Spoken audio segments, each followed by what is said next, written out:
सारा लंका की जो भी लीला थी सब करके लौट के आए। जामवंत जी महाराज ने भगवान से हनुमान जी महाराज की बड़ी प्रशंसा की। अरे महाराज प्रभु, यदि हनुमान जी ना होते तो जानकी जी की खोज संभव नहीं थी, कोई 100 योजन समुद्र लांग नहीं सकता था, ये सब हनुमान जी ने किया है। और देखो जीवन में 2 चीजों के लिए सदैव सावधान रहो। जो व्यक्ति आपकी सामने मुख पर प्रशंसा करे तो कभी भी अपने सामने बैठ करके अपनी प्रशंसा अपने कानों से नहीं सुननी चाहिए। ज्यादा प्रशंसा हो उठ करके दूर चले जाए। हाँ, जो व्यक्ति आपके अवगुण, आपकी कमियां आपको गिनाए, उन कमियों को अपने कान से जरूर सुनो और सुनने के बाद सुधारने का प्रयास करो। तो हनुमान जी महाराज जब ज्यादा बड़ाई होने लगी हनुमान जी, तो हनुमान जी दूर कोने में जाकर के बैठ गए और भगवान का भजन करने लगे। श्री राम जय राम जय जय राम। भगवान ने हनुमान जी को बुलाया, कहा हनुमान, तुमने तो इतने बड़े बड़े कार्यों को इतनी सरलता से चुटकी बजा करके संपन्न कर दिया। तो हनुमान जी महाराज ने बड़ा सुंदर उत्तर दिया। श्री हनुमान जी महाराज कहते हैं कि प्रभु, हमने कुछ नहीं किया, करने और कराने वाले तो आप हैं। आपने कराया, हम तो निमित्त मात्र बन गए, कर दिया। यदि आपकी कृपा ना होती तो इतने बड़े बड़े कार्य करना मेरे बस की बात नहीं थी। तो भगवान ने भी हनुमान जी महाराज से प्रश्न कर दिया, अच्छा हनुमान एक बात बताओ, हमने तो तुम्हें जानकी जी की खोज करने के लिए भेजा था, लेकिन हमने तुम्हें यह आज्ञा तो नहीं दी थी कि तुम जाकर के लंका में आग लगा। ये तो हमने तुमसे नहीं कहा था, केवल जानकी जी की खोज करने के लिए तुम्हें भेजा था। तो हनुमान जी महाराज को लगा कि आप तो फंस गए, बड़ी तगड़ी जांच कमेटी बैठी।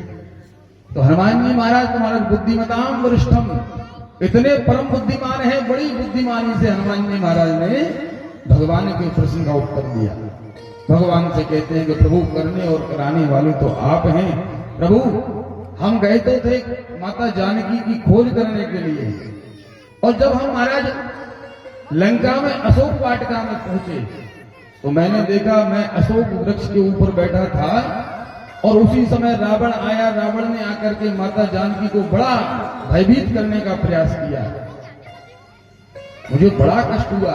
रावण जब लौट करके गया महाराज, तो मैं वृक्ष के ऊपर बैठा था और एक राक्षसी जिसका नाम था त्रिजटा, त्रिजटा नाम राक्षसी का, राम चरण रति निपुण विवेका। हनुमान जी महाराज कहते, महाराज हमने देखा कि त्रिजटा नाम की राक्षसी अन्य राक्षसियों को एक अपना स्वप्न सुना रही थी। कहने लगी कि आज रात्रि में मैंने स्वप्न देखा है। क्या देखा? तो कहती है, सपने बानर लंका जारी। आज रात्रि में मैंने स्वप्न देखा कि हमारी लंका में एक बानर आया और आकर के उस बानर ने हमारी लंका में आग लगा दी। राक्षसियों ने पूछा कि अच्छा, तो एक बात बता बहन, फिर ये घटना कितने दिन में घटने वाली है? तो त्रिष्टा कहती है, होई है सत्य गए दिन चारी। तो ज्यादा नहीं, 2-4 दिन में ये घटना घटने वाली है। अब हनुमान जी महाराज अशोक वृक्ष पर बैठे बैठे त्रिष्टा की बात को सुन रहे थे। हनुमान जी महाराज को लगा कि लंका में बानर तो इस समय हम ही हैं, हमारे अतिरिक्त कोई दूसरा है नहीं, क्योंकि लंका में बानर हो भी नहीं सकता। बानर भालू तो राक्षसों का भोजन है, तो लंका में बानर कहां से आएगा? तो हनुमान जी को लगा कहीं ऐसा तो नहीं कि भगवान स्वयं ही त्रिष्टा के माध्यम से मुझे संकेत कर रहे हो कि तुम्हें यह काम भी करना है। शायद त्रिष्टा के माध्यम से मुझे संकेत कर रहे हो।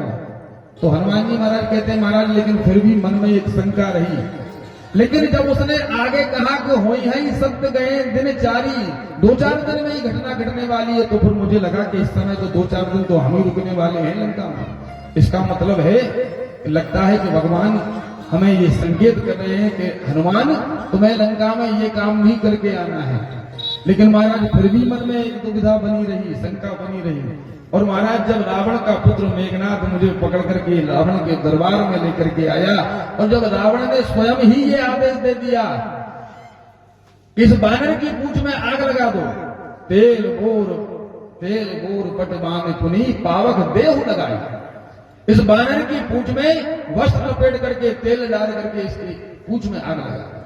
और महाराज जब रावण ने ये कहा तो मुझे बिल्कुल पक्का विश्वास हो गया कि आप ये कार्य मुझसे कराना चाहते हैं। अब देखो, अगर हनुमान जी की जगह कोई महाराज हम आप जैसा कोई साधारण व्यक्ति होता तो इतना बड़ा काम करके आता तो अपने मुंह से अपनी बड़ाई करते हुए थकते नहीं।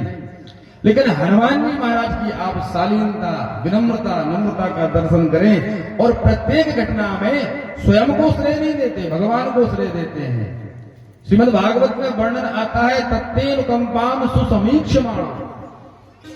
जीवन की प्रत्येक घटना में भगवत कृपा का दर्शन करो। उसकी कृपा तो 24 घंटे नित्य निरंतर बरस रही है। बस ये आपके ऊपर है कि आपका पात्र कितना बड़ा है। बारिश हो रही है महाराज, हमने अपनी छत पर एक गिलास रख दिया और पड़ोसी ने अपनी छत पर एक बड़ा विशाल पात्र रख दिया, तो उसके पात्र में ज्यादा जल भर गया, आपके पात्र में कम भरा, तो इसकी गलती आपकी है कि आपका पात्र छोटा है, गलती उसकी नहीं है।